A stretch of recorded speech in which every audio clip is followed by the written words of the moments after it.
Sidikin itu sederhana. Setiap Anda baca Quran, yakini, amalkan. Sidikin tuh. Misal, saya mau baca dulu nih. Saya pengen jadi orang ikhlas, baca Al-Ikhlas. Misal, Qul huwallahu ahad, Allahus samad, lam yalid wa lam yakul lahu. Lihat terjemahannya, lihat keterangannya, yakini itu, jangan ragu. Dan praktekkan dalam hidup. Qul huwallahu ahad, katakan hanya Allah yang esa. Sudah, berarti jangan katakan yang lain lagi. Komit dengan tauhid itu. Komit dengan keislaman kita. Jaga betul dengan baik. Allahus samad, Allah tempat bergantung. Serahkan semua urusan kepada Allah. Ada masalah, minta sama Allah, berdoa. Sakit, berdoa sama Allah. Punya persoalan, gantungkan diri kepada Allah. Ikhtiar. Itu ketika kita amalkan seperti itu, baru begitu saja itu langsung turun sebuah keterangan dari Nabi sallallahu alaihi wasallam.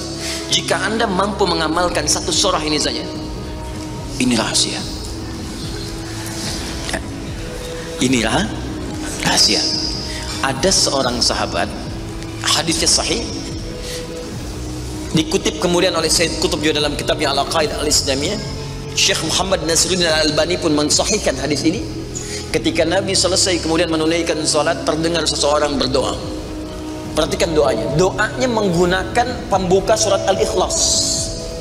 Saking yakinnya Siddiq dengan ayat ini, dan dia mengamalkan kandungan isi surahnya, dia membuka doanya dengan surah ini. Saking yakinnya dengan surah ini. Perhatikan kalimatnya.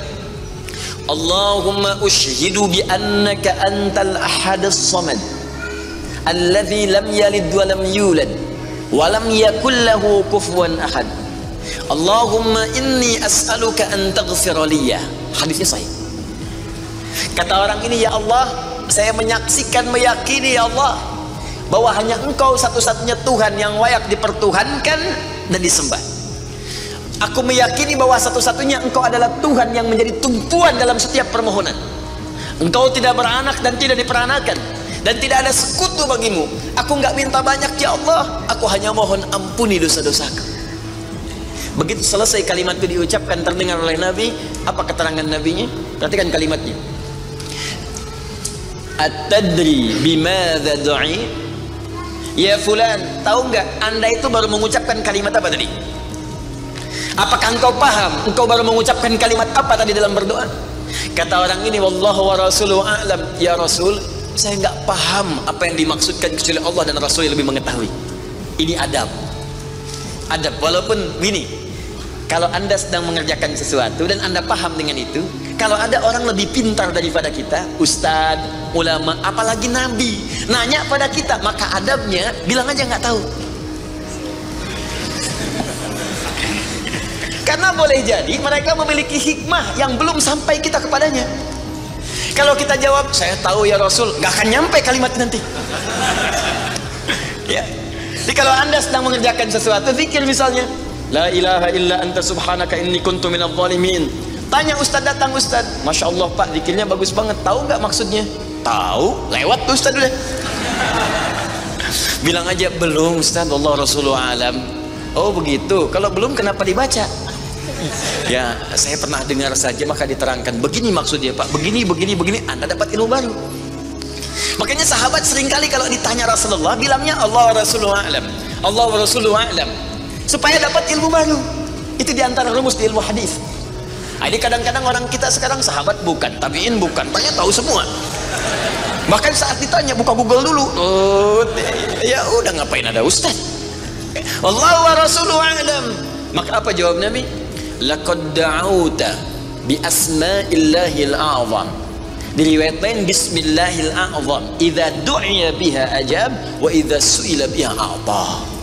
Tahukah Anda? Kata Nabi, Anda baru saja berdoa dengan menyebutkan dengan yakin semua sifat-sifat Allah yang maha tinggi. Nama-nama Allah yang tertinggi.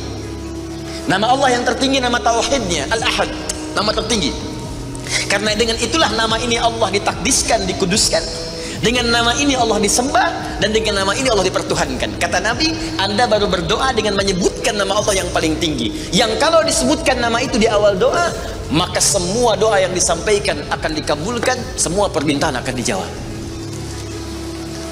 Tapi apakah semua orang yang membaca doa itu diawali dengan surat tadi akan dijawab? Belum tentu. Kalau tidak ada praktek sedikit dalam jiwanya. Ini orang dulu minta dijawab, orang sekarang sama kalimatnya. Wasyhadu bi annaka antallahul ahad, as-samad, alladzi lam yalid wa lam yulad wa lam yakul lahu kufuwan ahad. Ya Allah, lancarkan rezeki saya. Tetap aja lambat dari atas. Kenapa? Karena inti ayat itu tidak dipraktekkan dulu. Diyakinkan dalam jiwa kita, benarkan ayat itu, amalkan, pakai dalam doa. Jadi, dan itu buktinya.